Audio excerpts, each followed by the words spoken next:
stopping by here at the Bookmark set at the Catholic Marketing Network is Father Philip Michael Tangorra. His book, Holiness and Living the Sacramental Life. A bit of a surprise to see you, Father. The book had just showed up in our office. Thank you. But we came across you here, and we're happy you were able to spend a few minutes maybe talking about this new book. Is this your first book? It is my first book. Okay. Yes. And what is this book about, Holiness and Living the Sacramental Life? Is that what most people are trying to do these days, live a sacramental life? Well, it's not necessarily what they're all trying to do, and it's especially when you see the birth of megachurches and the whole Pentecostal movement, and how you see this with telemarketers, televangelists who send out all those kinds of real inspiring messages, but it kind of doesn't always bring it back to the sacraments. It doesn't bring it to the Eucharist, baptism, all these things, the anointings. And so this book, in one sentence, is about how the Church and her sacraments make us holy, how all the different invisible movements of grace that occur during the celebration of all the seven sacraments, how we are being purified, illuminated, and perfected, how we are being, through God's exitus of love, grace, light, truth, brought back through that pilgrimage of faith, hope, and love to God, because we are encountering that overwhelming love. Now, you're a young guy, I can tell that, and you're actually from Flushing originally, right? Yes. Now you're a Jersey boy. Yeah. But where did you get all this sacramental stuff from? It's not the kind of stuff a lot of us grew up in the 60s and the 70s hearing a lot about. Well, you know, when I was in seminary, it was at a very interesting time.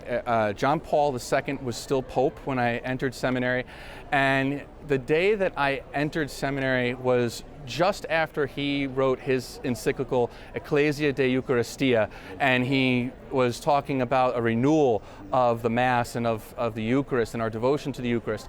So I remember reading that, and it just brought me deeper into this understanding of what the Mass was all about. And at the same time, then Pope Benedict became Pope, and he was so profoundly in love with the Eucharist and with the liturgy, and inspired me to look deeper. And in Pope Benedict's apostolic exhortation, Sacramentum Caritatis, he talks about mystagogical catechesis. And I said, well, what is that? And it's this thing that existed in the early church of how after receiving the Easter sacraments, they would then expound and explain, now this is what's really going on now that you've received these sacraments, so you realize that they're not just empty signs. And I said, that's what we need today. And when you look at the Mass, you know, since Vatican II and whatnot, we don't have a lot of texts that really explain the behind the scenes, just like you alluded to in the 60s and 70s. Who was ever talking about that? So a mystagogy.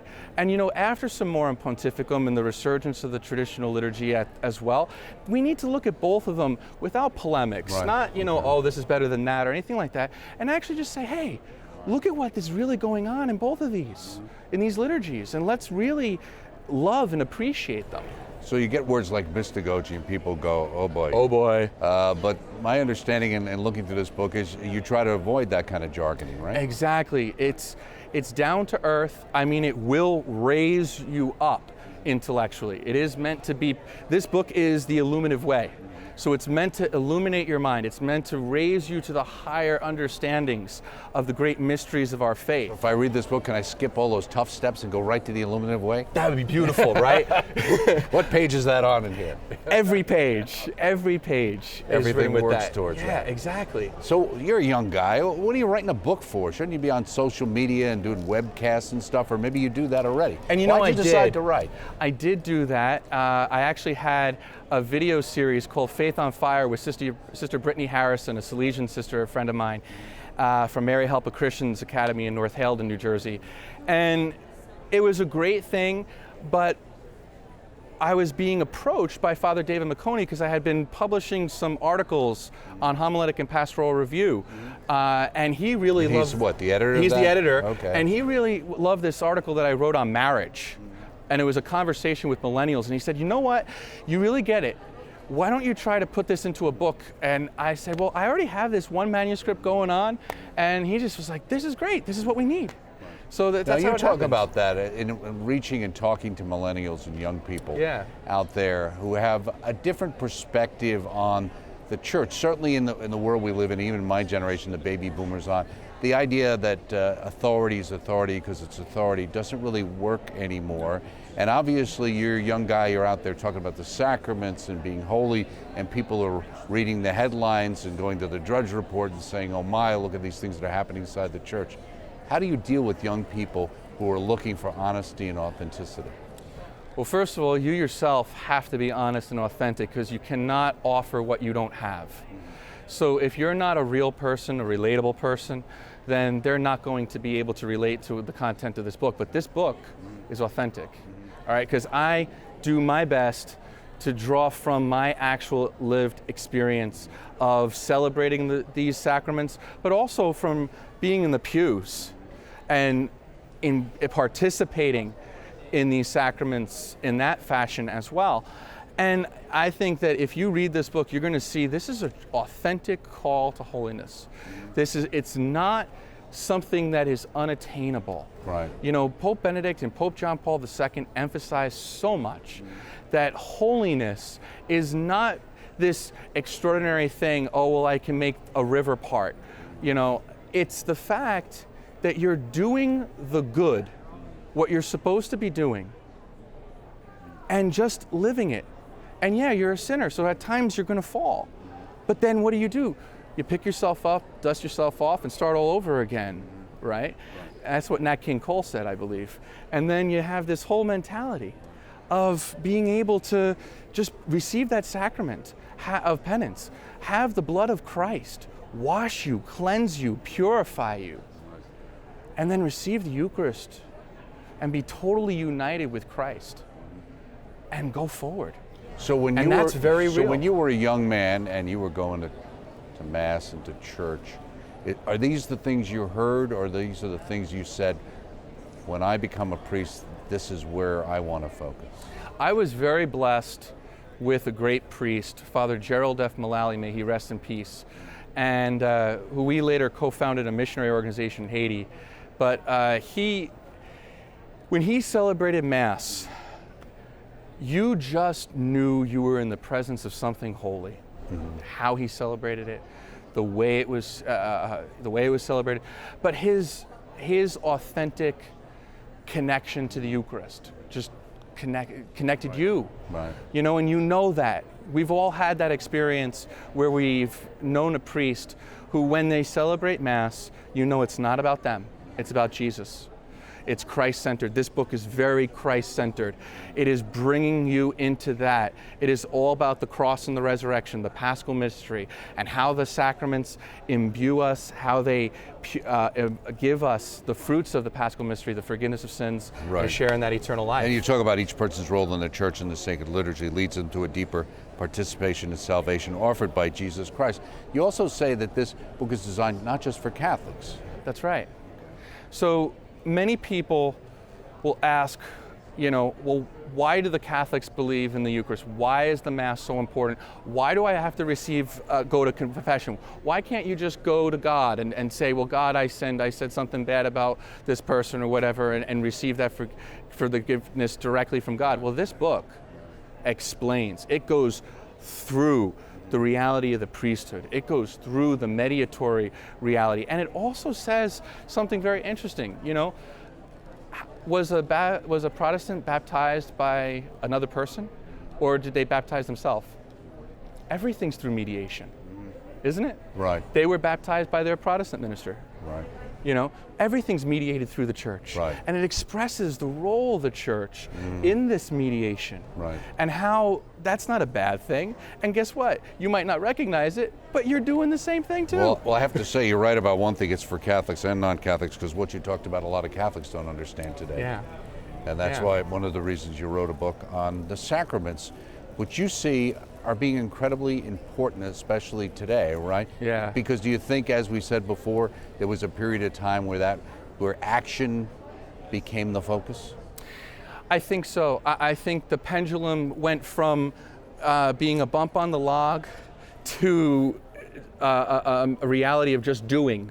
I'm not participating unless I'm doing something. Right. Okay. And I think this explores that interior reality, how you connect your heart, how you connect your mind to the Word of God that's being proclaimed, to the offering that is being offered on the altar in the Eucharist. Right.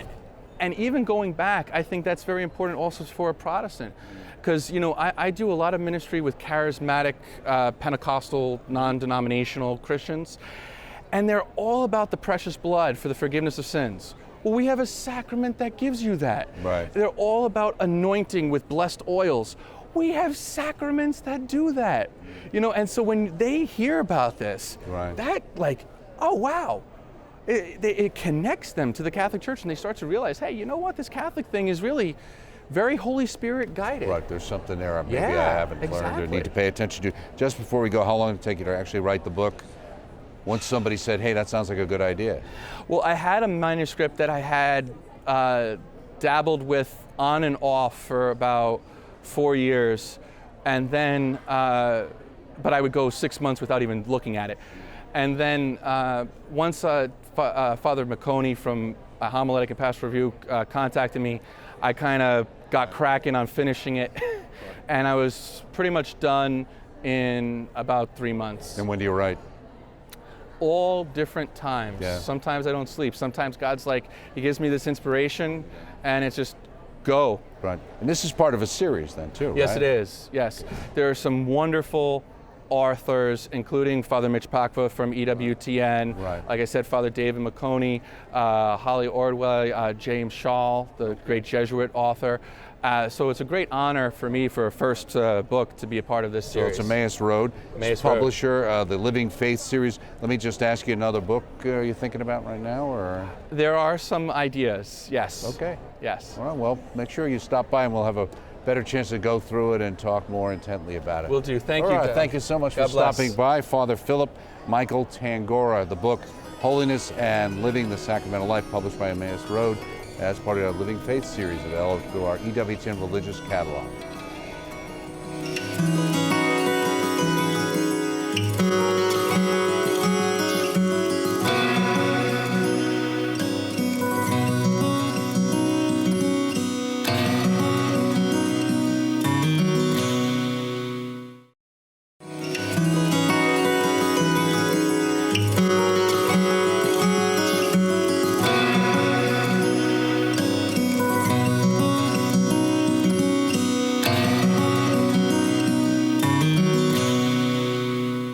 And stopping by our booth here at the Catholic Marketing Network is Carrie Gress, an author familiar to our audience here, Bookmark, and a new book, Marian Consecration for Children, Bringing Mary to Life in Young Hearts and Minds.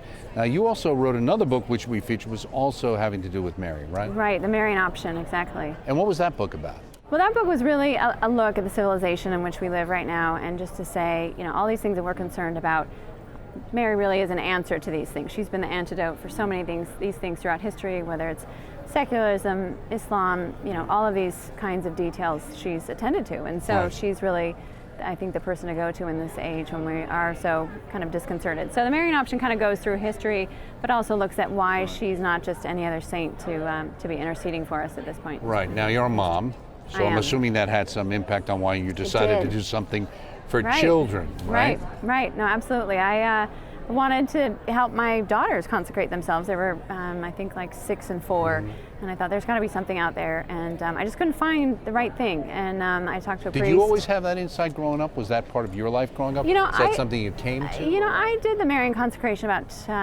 25 years ago now, and it was really a pivotal point in my life. I mean, it wasn't at the time, I didn't notice it, but then looking back, it was really where, you know, my faith really came together in a deep, deep way. And so I think I'm a huge advocate of it, and I feel like it's, you know, kind of a spiritual Kevlar that we can wear as adults. Right. So why not arm our children with this same kind of protection? Well, you say grace. the idea for this book started a few years ago when I sought to find a suitable book for Marian Consecration that I could read with my children. I assumed there would be one. You couldn't find one, right, and somebody told you should write it. Yes, exactly. And I thought, that's ridiculous. Why would I write this book? I'm not a priest. I'm a philosopher by trade. I'm not even a theologian, and yet then I wrote the Marian Option, and that really just gave me the conviction and also just the amount of research that I think it took to write something like this. So you say it opened your eyes to the basic need our world has for greater devotion to Our Lady. Yes. What opened your eyes? What changed? How active Our Lady has been throughout history in terms of ushering in healing, Right. goodness, all of these, crushing heresies, all of these kinds of things. And so, and I think particularly the age that we live now, where we've got so many issues, particularly on women and women in the church and women outside the church, and she's kind of an antidote to that as well. But of course, she loves children. She appeared to so many children throughout history. That it just kind of makes sense to offer something like this to children. Right. We maybe talk about her a lot, but do we really know her as a tender, loving mother who fiercely guards us, protects us, suffers for us, and intercedes for us? I'm assuming the answer is no, right? We don't really get that. Yeah, I don't know that we do get that. And I think, as a mom, I didn't really understand the depth of love that she could have for us until I had my own children. And of course, the love that I have for my children is magnified so exponentially in her heart. And so I think that was a real gift to me to understand she does love us intensely, and she wants very much to be engaged in our lives. And it's something very simple as saying yes to her that can go a long way. Well, it's interesting too, because you make this point, we can sometimes forget the spiritual potential of children. And then you go on to talk about Maria Montessori. Yes. What's the connection? Well, Maria Montessori, of course, developed the Montessori method or Montessori schools. And so she had a really good grasp on just understanding the potential that children have just fundamentally as children and how they develop. And yet it goes much deeper than that. And I think she recognized that, and we see that with the Catechesis of the Good Shepherds. Those Montessori elements that are cropping up in our own country, that we're seeing a lot of, that are directed at sort of 3 to 6-year-old kind of age group, and just recognizing that they have this deep capacity to learn a lot more about the church than we think, and it doesn't have to be really dumbed down. It just has to come in a fashion. Do you think we've been dumbing down too much? I think so. Yeah. I think it's gratefully the pendulum sort of swinging, and there are a lot more materials now than there were even 10 years ago, I think, for children. But just recognizing that they have a capacity to pray the rosary and to learn it and have a devotion to it, even at a very young age, instead of thinking, this is something they can't do till they're older. Right. And so I think, I thought this was important. You say this book is an attempt to help children grasp and interiorize a strong devotion, not only for now, but so that they can love her as a mother that she is, but ultimately lead her to her son, but also ultimately, I think, live that throughout their life and have that, because sometimes you hit those teen years and things get rough. It's awful. You need that solid foundation underneath there, right? Right. And I think that's why I call it spiritual Kevlar, because of the fact that if you get them at that stage where they still are can open, their hearts are open, I think that can help them weather those very difficult teen years in a very different way than if Now you kind of use an interesting approach here, because you use different stories, tales, gospel readings. You kind of mix them together. Yeah. Some that the kids will be familiar with. I know you go to Narnia and Lord of the Rings. And right. Charlie and the Chocolate Factory. And what made you decide to take that approach? Well, I think it was, again, a mother's heart. I thought about what do I write for each day, each entry. And I didn't want it to be boring catechetics, and I wanted it to be something that they could already kind of hook their minds into. And what better way than books that they've already read? I mean, adults do this all the time, where you make references to other stories. So why not do this with children? And of course, it was something that came to me when I was praying the rosary. How do I write this? And so from there, I just went to our bookshelves and pulled all kinds of things off, stories that I knew would sort of work into this. And so that. Were you surprised how well they fit? I was surprised how well that they fit. Yeah, I mean, it was incredible to me to see, because I go through sort of 5 days on Jesus, and then a week on Mary, and then kind of moving on to virtues and vices, and even finishing up with knights and princesses, and things that they can kind of relate to and feel like they're part of the mission. But yeah, I think children have this innate desire to feel like they're on a mission. I mean, this is why knights and princesses are so compelling to them to a certain degree. And so I wanted to You have some concerns sometimes of how knights and princesses are portrayed these days, maybe? Oh, sure. I mean, there's so, what isn't being misportrayed, it seems like, at this point.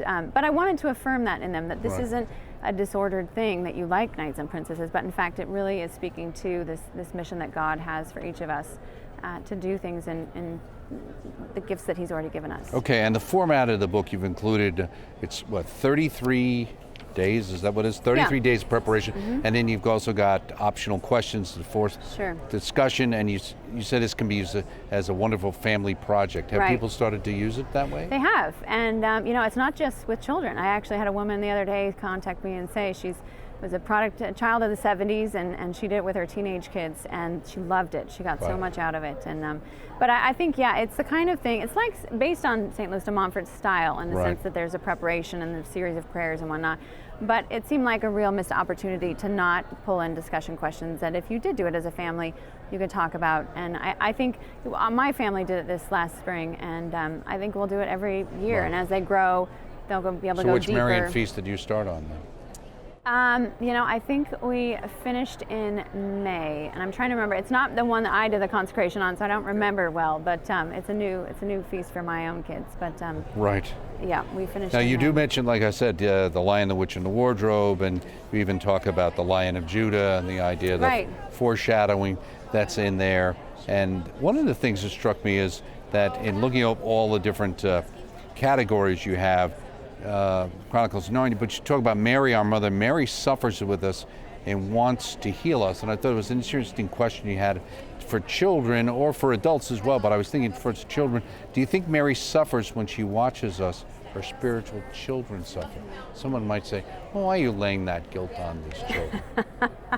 Well, I think it's important to know, I mean, children have very tender hearts, and they understand how they suffer when they see other people suffering. And so I think it's something that, it's not guilt, it's a question of just what's the reality. And the reality is it hurts us when we see other people suffer, and there's something good about that, because it can either drive us to action or change our behavior. So I don't think the guilt was was it something I had in mind by any stretch of the imagination. I certainly didn't think so either. Yes, but this is the other thing. Day 10 and day 11, we go from Mary being a warrior to being the Queen of Peace. How do you make that bridge? I mean, look at what Mary's done throughout history. She's not. I think, one of the things that I keep resisting in our culture today is this idea that Mary is just a very saccharine, pious picture, and I think that it's very easy to have that sense because we don't really understand her role in history and what she's done. And so I was really fascinated to see what a strong, fierce mother that she is. But she's also brings order, and she brings love, and she brings healing. So I don't think these are opposed to each other. I think that they kind of worked in tandem.